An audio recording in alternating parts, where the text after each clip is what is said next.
가면 속 내 모습, 끝까지 숨겨야 할까요? 세상에 사연 없는 사람은 없습니다. 나이가 들수록 알게 되지요. 보이든 보이지 않든 사람 뒤에 쌓여있는 숱한 사연들이 말이죠. 저는 많이 꺼내놓고 살고 있습니다.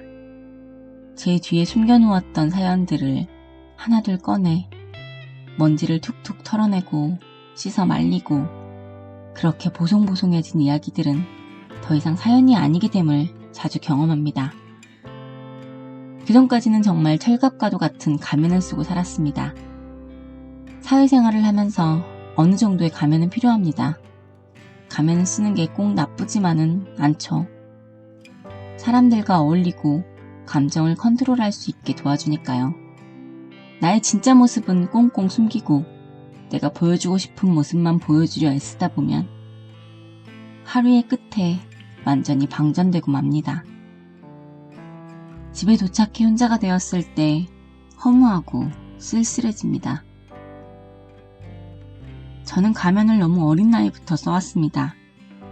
어렸을 때 부모님이 자주 싸우고 집안 분위기는 우울하니 자연스럽게 겁이 많고 자주 눈치를 보는 아이로 자랐습니다. 그때부터 얼굴을 가면으로 덮어버렸습니다. 사람들이 자주 쓰는 가면은 대략 세 종류입니다. 첫 번째, 제가 가장 자주 쓴 가면이기도 한 밝은 표정을 짓는 가면입니다. 저는 항상 밝게 웃었습니다. 친구들을 웃기고 까불거리며 장난치는 걸 좋아했죠. 이 가면은 사람들이 저의 어두운 본 모습을 보지 못하게 하는 동시에 저에게 관심을 쏟도록 만들었습니다. 부모님께 받지 못했던 관심과 반응에 취한 저는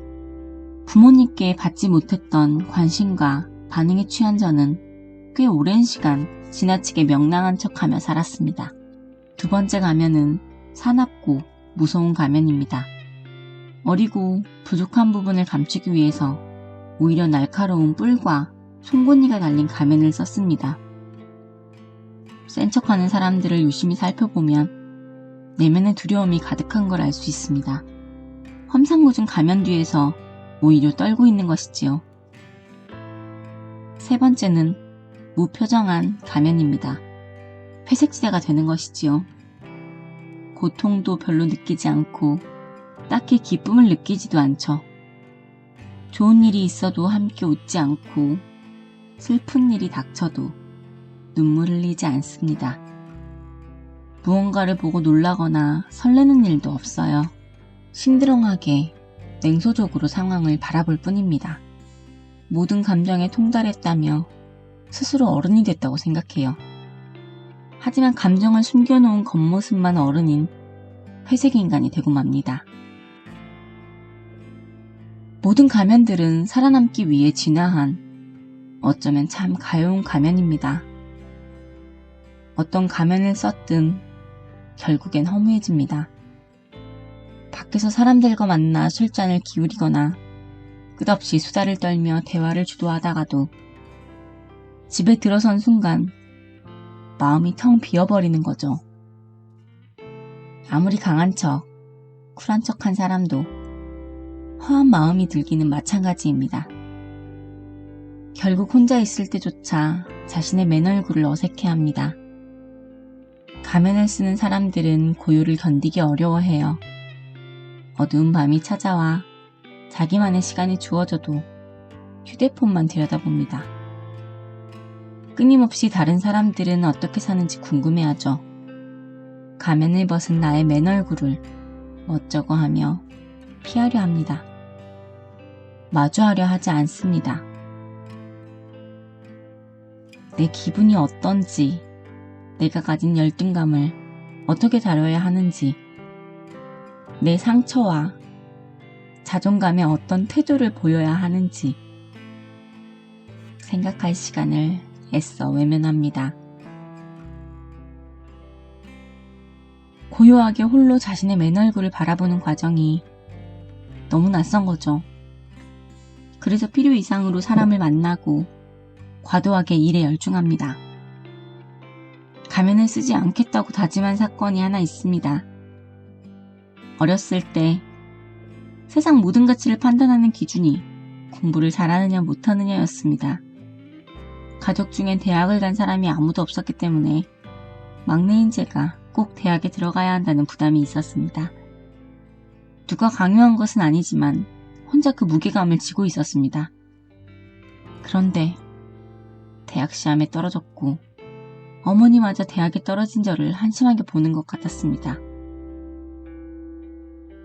엄마는 내 인생의 마지막 보루였는데 엄마가 나를 사랑하는 느낌이 나를 살게 했는데 더 이상 미래가 보이지 않았어요. 정신을 차리고 보니 늦은 밤 바닷가 방파제 앞에 서 있었습니다. 죽고 싶다는 말을 직접 입 밖으로 꺼내진 않았지만 그때 저는 모든 걸 다 포기하고 싶었어요. 제 짧은 경험으로는 사람은 죽으려고 죽는 게 아닙니다. 죽어야지 이렇게 결심하는 것이 아닙니다. 죽음으로 몰고 가는 무언가가 어느 순간 안개처럼 덮치는 것이었습니다. 저 역시 어떤 환경과 상황이 짙게 안개처럼 어두운 구름처럼 저를 덮쳐오는 느낌을 받았습니다. 죽기 전에 그래도 친구에게 말은 하고 가야겠다는 생각에 전화를 걸었습니다. 실은 위로받고 싶은 마음이 컸어요. 나 대학도 떨어지고 부모님께 실망만 드리는 것 같아. 그래서 지금 바다에 와 있는데 이런 말들을 주절주절 늘어놓았습니다. 저는 친구가 이렇게 말해주길 바랐던 것 같아요. 너 지금 어디야? 무슨 일 있어? 기다려, 내가 갈게. 그런데 친구는 자다가 전화를 받았는지 비몽사몽한 목소리로 야, 창호가 너 평소에 하던 대로 해 라고 하더군요. 죽으려는 사람한테 하던 대로 하라고? 그게 할 소리야? 하는 생각이 드는 동시에 어이가 없고 화가 났습니다. 바로 저 자신에게요. 그동안 친구에게 속마음을 얘기해 본 적이 단 한 번도 없었습니다. 친구는 늘 밝은 얼굴에 가면을 쓴 저를 봐왔기 때문에 제 말을 심각하게 받아들이지 않았던 것이죠. 친구가 그렇게 반응하도록 제가 만들었던 것입니다. 아무런 문제가 없는 척, 강한 척, 다 괜찮은 척 지내왔던 내가 미웠습니다. 삶과 죽음을 결정하는 이 순간, 위로받고 싶은 이 순간에도 진짜 내 얼굴을 아는 사람이 없다는 사실이, 제가 그렇게 살아왔다는 사실이 창피했습니다. 결국 친구와 다급하게 전화를 끊고 한 걸음, 두 걸음 방파제에서 물러났습니다. 그 후 30년이 흘렀습니다. 지금 생각해보니 이런 것 같습니다. 어떻게 인생을 매일 멋지게 살 수 있나요? 매일을 자존심 구기지 않고 잘난 맛으로 살 수 있을까요? 힘들어도 강한 척, 울적해도 쾌활한 척, 하나도 상처받지 않은 척하지 않아도 괜찮습니다.